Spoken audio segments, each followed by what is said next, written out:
ഇന്ന് big boss വീട്ടിലെ മത്സരാർത്ഥികളിൽ ഏറ്റവും മെന്റലി സ്ട്രോങ് ആരെന്ന് ചോദിച്ചാൽ അത് ജാസ്മിൻ ആണ്.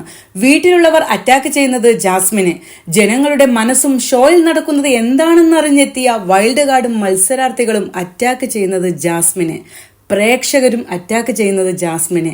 സായി പറഞ്ഞ ഇൻഫർമേഷൻ സായിയുടെ ഗെയിമാണെന്ന് സായിയെ കൊണ്ട് തന്നെ പറയിപ്പിച്ച ബിഗ് ബോസിന് വേണ്ടതും ജാസ്മിന് തന്നെ. എന്താ അല്ലേ, പൂജ നല്ല ബ്രില്യന്റ് ഗെയിമറായി തോന്നി. പക്ഷേ പൂജ ഇന്നലെ ഡിസ്ഹോണസ്റ്റി കഷായം കൊടുത്തത് ജാസ്മിനാണ്. കഷ്ടം, അവിടെയും ജാസ്മിൻ തന്നെ. അതും ഗബ്രിയോട് ഡിസ്ഹോണസ്റ്റി കാണിച്ചു എന്നും പറഞ്ഞാണ് കൊടുത്തത്. ഗബ്രിയും ജാസ്മിനും തമ്മിലുള്ള ബന്ധം തന്നെ അംഗീകരിക്കാത്തവർക്ക് ജാസ്മിൻ ഗബ്രിയോട് ഡിസ്ഹോണസ്റ്റി കാണിച്ചാൽ തന്നെ എന്താണ് പ്രശ്നം? ഇതെല്ലാം അവിടെ നിൽക്കട്ടെ. ജാൻമോനിയുടെ തെറ്റുകൾ അംഗീകരിച്ചുകൊണ്ട് തന്നെ പൂജയ്ക്ക് ജാൻമോനിയെ പറ്റി നല്ല അഭിപ്രായമാണെന്ന് ലാലേട്ടനോട് പൂജ പറയുന്നുണ്ട്. ജാൻമോനി പറഞ്ഞ അത്രയും നികൃഷ്ടമായ വാക്കുകൾ അവിടെ വേറെ ആരും ഉപയോഗിച്ചിട്ടില്ല. അപ്പോൾ ആ മരുന്ന് കഷായം ജാൻമോനിക്കല്ലേ പൂജ കൊടുക്കേണ്ടിയിരുന്നത്? കൊടുത്തില്ലല്ലോ. അപ്പോൾ അത് ഫേവറിറ്റിസം അല്ലേ? ഗബ്രി ജാസ്മിന്റെ അടുത്ത് ഡിപ്പെൻഡഡ് ആണത്രേ. അവിടെയുള്ള മെജോറിറ്റി പേരും പരാതി പറയാത്തത് കൊണ്ട് മാത്രം അവിടെ നിന്നു പോകുന്ന ജാൻമോനിയല്ലേ ശരിക്കും എല്ലാവരെയും ഡിപ്പെൻഡ് ചെയ്യുന്നത്? സിബിനും നല്ല മത്സരാർത്ഥിയാണ്, പക്ഷേ സിബിനും വേണ്ടത് ജാസ്മിനെ തന്നെ. സിബിൻ പറയുന്നത് ജാസ്മിന്റെ ക്യാപ്റ്റൻസി ഇറസ്പോൺസിബിൾ ആണ് എന്നാണ്. അത്രക്ക് മോശമായിരുന്നു അത്? കുഴപ്പമില്ലായിരുന്നു എന്നാണ് എൻ്റെ അഭിപ്രായം. ഒരാളോടും പേഴ്സണൽ ഗ്രഡ്ജ് വെക്കാത്ത, ഇത്രയും നെഗറ്റീവ് വാരി വിതറുന്ന ആൾക്കാരുടെ ഇടയിൽ ഗെയിമിനെ ഗെയിമായി മാത്രം കാണുന്ന ഒരാളെ ഉള്ളൂ, അത് ജാസ്മിനാണ്. സായി പറഞ്ഞത് ഗെയിം ആയിക്കൂടെ എന്ന് ലാലേട്ടൻ ചോദിക്കുമ്പോൾ സായി പറഞ്ഞത് കൊണ്ടാണ് ഞാനത് വിശ്വസിച്ചത് എന്ന് ജാസ്മിൻ പറയുന്നുണ്ട്. ഇത് കാണിക്കുന്നത് എന്താണ്?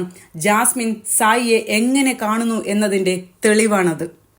ജാൻമോനിയെ ജാസ്മിനും ഇഷ്ടമാണ്. പക്ഷേ ഇന്നലെ ജാൻമോനി ആട്ടി തുപ്പിയിട്ടാണ് തന്റെ മുന്നിലൂടെ പോയതെന്ന് നോറ പറഞ്ഞപ്പോൾ നോറയോട് ഒരു പേഴ്സണൽ ഗ്രഡ്ജും വെക്കാതെ ആ സിറ്റുവേഷനെ ക്യാപ്റ്റൻ എന്ന നിലയിൽ ബുദ്ധിപരമായി കൈകാര്യം ചെയ്തു. മെന്റൽ ഹെൽത്ത് ഹാൻഡിൽ ചെയ്യാൻ പറ്റാത്ത ജാസ്മിന്റെ പൊസിഷനിലേക്ക് തനിക്ക് പോകാൻ താല്പര്യമില്ല എന്ന് ഒരു മോർണിംഗ് ടാസ്കിൽ പൂജ പറയുന്നുണ്ട്. അതേ പൂജയാണ് മെന്റലി ജാസ്മിനെ അറ്റാക്ക് ചെയ്യുന്നതും. ജാസ്മിൻ മെന്റലി സ്ട്രോങ് ആയതുകൊണ്ടാണ് ഇത്രയും നാൾ അവർ ആ ഷോയിൽ പിടിച്ചു നിന്നത്. ജാസ്മിൻ ചെയ്തത് എന്ത് തന്നെയായാലും അതിന്റെ നല്ലതും ചീത്തയും അവർക്ക് ഉറപ്പായും കിട്ടും. പക്ഷേ ഇപ്പോൾ ജാസ്മിനും ഗബ്രിയും ഒന്നും പണ്ടത്തെ പോലെ വീട്ടിൽ പെരുമാറുന്നില്ല. അതിനൊരു പരിധിവരെ കാരണം സായിയും അതുപോലെ തന്നെ നമ്മുടെ വൈൽഡ് കാർഡ് വന്നതൊക്കെയാണ്. എന്നാൽ പോലും പഴയ കാര്യങ്ങൾ തന്നെ വീണ്ടും വീണ്ടും പറഞ്ഞ് മുന്നോട്ട് പോവുകയാണ് എല്ലാവരും. ബോസേട്ടൻ അടക്കം എല്ലാവരും ജാസ്മിനെ കൊലക്കു കൊടുക്കുകയാണ് എന്നതാണ് സത്യം.